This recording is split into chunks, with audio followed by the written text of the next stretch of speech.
वळूया पुढील बातमीकडे। श्याम मानव यांनी देवेंद्र फडणवीस यांच्यावर काही आरोप केले होते, मात्र हे आरोप देवेंद्र फडणवीसांनी फेटाळले। तसंच देशमुखांविरोधात पुरावे असल्यानंच अनिल देशमुख यांना अटक झाली होती, त्यांच्यावर कारवाई झाली होती असं देवेंद्र फडणवीस यांनी म्हटलंय।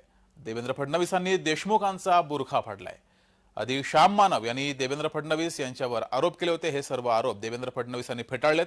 तर अनिल देशमुख यांना अटक झाली होती, त्यावर सुद्धा देवेंद्र फडणवीसांनी वक्तव्य केलेले होते। पुरावे हातामध्ये होते, त्यामुळेच अनिल देशमुख यांना अटक झाली होती असं देवेंद्र फडणवीस यांनी म्हटलंय।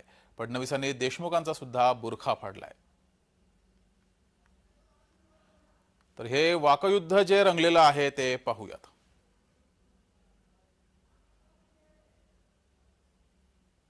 श्याम मानवनी जे सांगितलं मला आज माहिती पडलं ते सत्य आहे।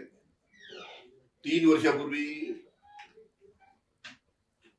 देवेंद्र फडणवीस यांनी माझ्याकडे एक माणूस पाठवून हे 4 ॲफिडेविट तुम्ही करून द्या। एक उद्धव ठाकरेवर आरोप करा,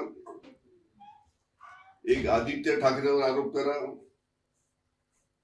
अजित पवारांवर आरोप करा, अनिल परबवर आरोप करा, अशा पद्धतीचं लेखी माझ्याकडे ॲफिडेविट पाठवलं होतं। आणि देवेंद्र फडणवीस 3 वर्ष मी सांगितलं होतं याच्यावर तुम्ही सही करून द्या, तुम्हाला ईडी लागणार नाही, तुम्हाला सीबीआय लागणार नाही, अशा मध्ये त्यांनी 3 वर्षापूर्वी मला ॲफिडेविट करून द्यायसाठी दबाव टाकला होता। त्यावेळेस मी त्यांना स्पष्ट सांगितलं लागला पाहिजे, गिरीश महाजनांवर खोट्या केसेस लागल्या पाहिजे, याकरता वारंवार गृहमंत्री म्हणून अनिल देशमुख यांनी त्या ठिकाणी दबाव टाकला आणि हे गुन्हे दाखल करायला लावले। खरं म्हणजे या संदर्भातले ऑडिओ व्हिज्युअल पुरावे मी स्वतः दिले होते आणि त्याच्यावरच सीबीआय कडे केस झाली।